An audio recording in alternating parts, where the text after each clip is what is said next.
Assalamualaikum warahmatullahi wabarakatuh. Perkenalkan kami dari Universitas Muhammadiyah Cirebon. Saya Jo dan rekan saya Kang Saidi akan membuat liputan mengenai kerajinan rotan yang berada di Desa Selangit, Kecamatan Kelangenan, Kabupaten Cirebon. Banyak home industri yang berada di Desa Selangit ini, tetapi kita sudah memilih home industri milik dari Bapak Jasita. Kenapa dan mengapa kita memilih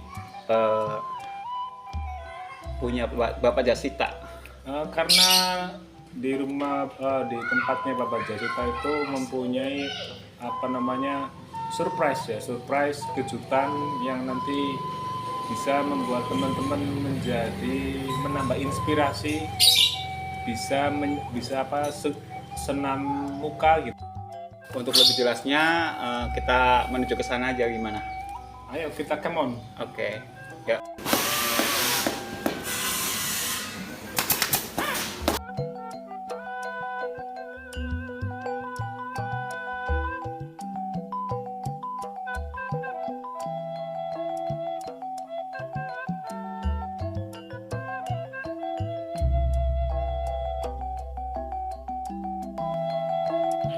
Assalamualaikum warahmatullahi wabarakatuh. Kita ketemu lagi di sini di lokasinya industri rotan di Desa Selangit, Kecamatan Kelangenan, Kabupaten Cirebon. Kita sekarang akan menggali informasi dari sang pemilik industri rotan ini, yaitu sudah berada di samping saya Bapak Jasita. Bapak Jasita ini adalah seorang yang benar-benar senior di bidang industri rotan. Menurut informasi yang saya terima, Bapak Jasita ini bergelut di dunia rotan semenjak keluar dari sekolah dan sampai sekarang. Makanya sudah tidak diragukan lagi lah untuk pengalaman beliau tentang rotan. Oke, Pak Jasita, saya pengen mendapatkan beberapa informasi dari Bapak tentang industri rotan nih, Pak. Ya. Nah, yang menginspirasi Bapak Jasita untuk menggeluti rotan itu apa sih? Ya, karena di Selangit kan biasanya kan kerja pada di sawah. Kalau di sawah kan musiman, jadi kita pengen rotan kan nggak ada batasnya. Ya. Tiap hari, tiap bulan, tiap tahun ada terus. Itu kan pengennya sih. Jadi istilahnya supaya anak muda itu tetap produktif, Pak ya? Iya. Oke. Barangkali ada yang menginspirasi, misalkan melihat dari seseorang yang sudah sukses atau apa gitu, Pak. Iya, malah kita inspirasinya sih ya gitu. Jadi jangan sampai di desa kita ada pemuda-pemuda yang nganggur. Jadi kalau kita dibawa ke desa Selangit kan otomatis ada karyawan, ada orang kerja kan pada ikut. Jadinya kan nggak nganggur. Ya, betul. Berarti tetap memberdayakan Iya. pemuda-pemuda di desa kita itu untuk tetap produktif, Pak ya, walaupun dilepas musim kalau kata orang kita tuh paceklik ya. Iya. Oke, sekarang kalau kita tadi sudah mengetahui inspirasi dari mana Bapak Jasita ini untuk menggeluti dunia rotan, sekarang kita akan mencari informasi juga tentang bagaimana atau sejak kapan Bapak Jasita ini menggeluti dunia rotan, historinya, sejarahnya Bapak Jasita untuk menggeluti dunia rotan itu seperti apa dan sejak kapan? Ya kalau kita kerja dari tahun 91. 91, Pak ya? Iya, 91 kerja di Desa Degalangi. Nah, kerja sampai 8 tahun. Sampai dari 91 sampai 2000 sampai 2002. Nah, terus pindah ke Ardenangun sampai 2009. 2008 dipecat lah, 2009 kita dari bawah juga mengalami yang namanya PHK gitu PHK, ya? PHK besar-besaran waktu itu tuh. Nah, terus kita buka dari 2009 buka dari nyari order sendiri, dikerjai sendiri. Jadi belum, Nah, belum punya karyawan.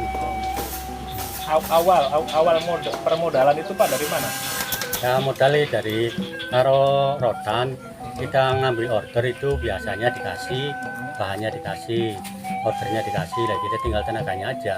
Berarti kita hanya menyiapkan tenaga untuk memproduksi rotan itu. Ya, Semua tempat semua bahan dan segala macamnya ditanggung oleh pabrik. pabrik. Ya. Oke, itu barangkali teman-teman ingin meniru apa yang dilakukan Bapak Jasita.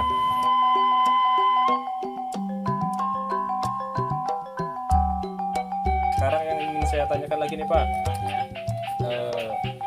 dalam sehari kira-kira Bapak bisa menghasilkan berapa pieces itu Pak? Yang dulu apa sekarang? Ya boleh dulu dan sekarang. Nah, karena yang dulu kan karyawannya kan nggak banyak. Dulu berapa dulu karyawannya? Karyawan cuma 9, 9. Dan sekarang? sekarang 13. Oke, ada kemajuan Pak ya? Ya. Oke, kalau dulu berapa tuh kira-kira per harinya? Ya tergantung itemnya, ada yang item besar, ada yang kecil. Tergantung jenisnya juga berarti. Iya, jenisnya itemnya kan beda-beda. Ada porsi yang besar, ada porsi yang kecil, ada bentuknya macam-macam kan, ada yang sulit, ada yang enggak. Nah kalau yang regulerku yang porsi semacam setekku banyak. Ya. Jadi sehari satu orang bisa 10 sampai 12.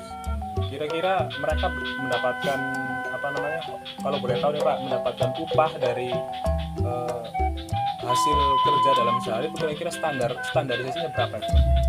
Ya tergantung. Nah, kalau ya tergantung orangnya sih, kan keahlian orang kan macam-macam. Nah, kalau porsi biasanya yang satu pieces ada yang 10.000, ada yang 12.000. Nah kalau dari jam 7 sampai jam 5 yang upah 12.000 kadang nyampe 10 sampai 12. Jadi otomatis nyampe 120 kalau 120 iya berarti kalau dari jam 7 sampai jam 5. jam Tapi 7 kalau standar jam sih jam 8 sampai jam 4 ya paling 100.000 lah kalau tuangkan. kalau berarti karyawan ini bisa lembur juga Pak ya? Bisa. Kira-kira kalau lembur itu berapa jam itu kebiasaan Dari jam 8 sampai jam 12. jam 12 malam besoknya Iya. pagi-pagi bangun Pagi-pagi lagi ya biasa jam 3. mulai lagi. Hebat banget ini yang karyawan dari Bapak Jasita ini super power ya, bisa dikatakan super power.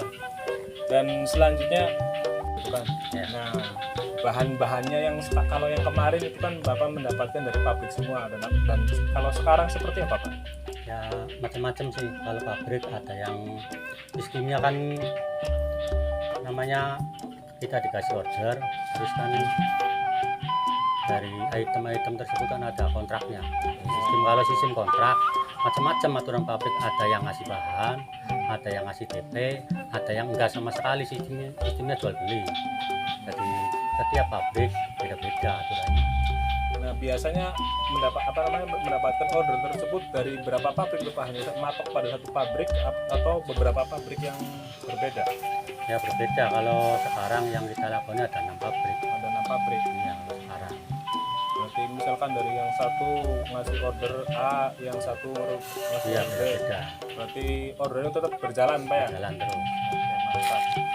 Dan selanjutnya harapan ke depan Bapak Jasita untuk industri rotan ini seperti apa, dan juga harapan ke depan kepemudaan khususnya di Desa Selangit dan pemerintahnya juga seperti apa Pak?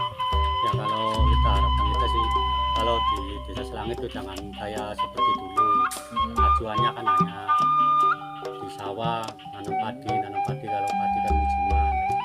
Kalau ya pengennya dijadikan daerah industri lah, ada rotan sintetis, jadi kan semua pemuda, semua orang kan jadi kerja semua.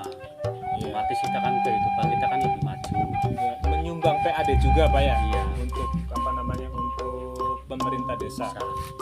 Semakin produktif masyarakat juga istilahnya perputaran ekonomi juga semakin besar Pak ya. Iya. Oke Pak Jasita, saya ucapkan terima kasih atas waktunya untuk berbagi informasi tentang industri rotan.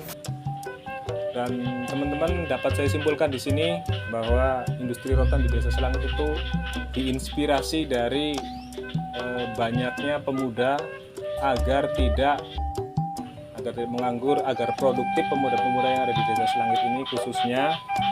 Dan yang kedua, poin kedua adalah menginspirasi teman-teman karyawan dan masyarakat umum Selangit pada umumnya istilahnya untuk bisa meniru seperti Pak Jasita, seperti membuat lapak seperti ini, pembuat industri rotan ini. Dan yang poin selanjutnya yang dapat kita ambil adalah yang namanya usaha itu tidak serta merta, tidak ujuk-ujuk gitu kan, tidak ujuk-ujuk langsung jadi. Diawali dari tahun 2009 dan sampai sekarang beliau sudah membuktikan peran serta aktifnya dalam industri rotan ini. Dapat kita contoh dan dapat kita ambil inspirasinya untuk kita maju ke depan untuk barangkali mengembangkan industri-industri lain selain rotan. Oke, terima kasih Pak Jasita. Ya, sama-sama.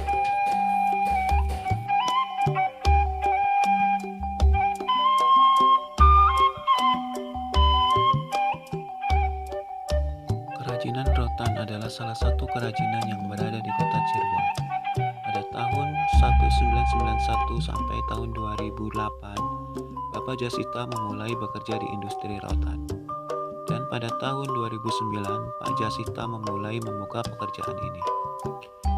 Di sini kita mengambil contoh bahwa Bapak Jasita adalah sosok pekerja keras serta ingin membuka lapangan kerja bagi masyarakat Desa Selangit agar desa bisa maju dan berkembang. Sekian informasi yang dapat kami sampaikan, kurang lebihnya kami mohon maaf. Bersama saya Jo dan rekan saya Kang Saidi. Wabillahi taufik wal hidayah. Wassalamualaikum warahmatullahi wabarakatuh.